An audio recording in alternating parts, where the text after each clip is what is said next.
د ډوډۍ د خوړلو 19 آداب دي. اول د ډوډۍ د خوړلو څخه مخکې لاس پرول پکار دي. دویم همیشه په راسته لاس سره ډوډۍ خوړل پکار دي. البته که ضرورت ولو بیا چپه لاس هم استعمالولی سي. دریم په 3 ګوت سره ډوډۍ خوړل پکار دي او که ضرورت ولو څلورمه ګوته هم استعمالولی سي. څلورم همیشه ډوډۍ په دسترخوان باندې خوړل پکار ده. پنځم ګوله به نه زیاته غټه وي او نه به زیاته کشنی وي، چې څومره مناسبه وي هغومره ګوله کول پکار دي. شپږم سوځلې ډوډۍ خوړل نه دي پکار. اووم بغیر ضرورته د ډوډۍ په دوران کې د سالن بوی کتل او د ډوډۍ بوی کتل دا ډیر بد عادت دی.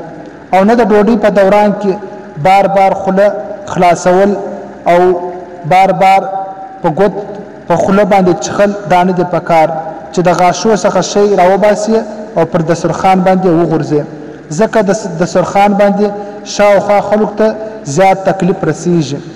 اتم د خوراک او د چک شان پکول نه دي پکار، ځکه چې په ساه کې کم ګندي او زهریلي شان دي هغه په دې کې ملاویږي. نهم میوه داسې نور شان چې 2 یا د 2 څخه زیات پورته کول نه دي پکار، دا د بېصبري علامت دی. لسم د ډوډۍ د خوړلو څخه بعد لاس پرېول پکار دي. که چیرې اوبه نه ولې بیا ټشو پیپر دسمال یا داسې نور شان سره لاس پاکول کافي دی. 11 خپل ساتي و طرف ته کتل د ډوډۍ په دوران کې دا مناسبه نه دی چې هغه څومره ګوله کوي. 12 ګوله او خوراک ژر ژر نه دی کول پکار او نه په آرام سره کول پکار دي سوکا سوکا، بلکې په متوسط ډول باندې ډوډۍ خوړل پکار دي. 14 ګوله ژوول پکار ده، بغیر ژوول سره ګوله تیرول دا خلاف تهذیب دی، په طبیعي هم نقصان دی او معدې ته هم نقصان رسیږي.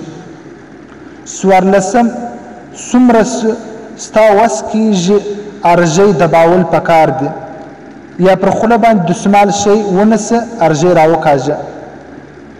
15 د خولې څخه ایشی رایستل پر دسترخوان باندې غورځول دا مناسب عمل نه دی، ځکه دا د دسترخوان باندې شاوخوا خلکو ته زیات تکلیف رسیږي.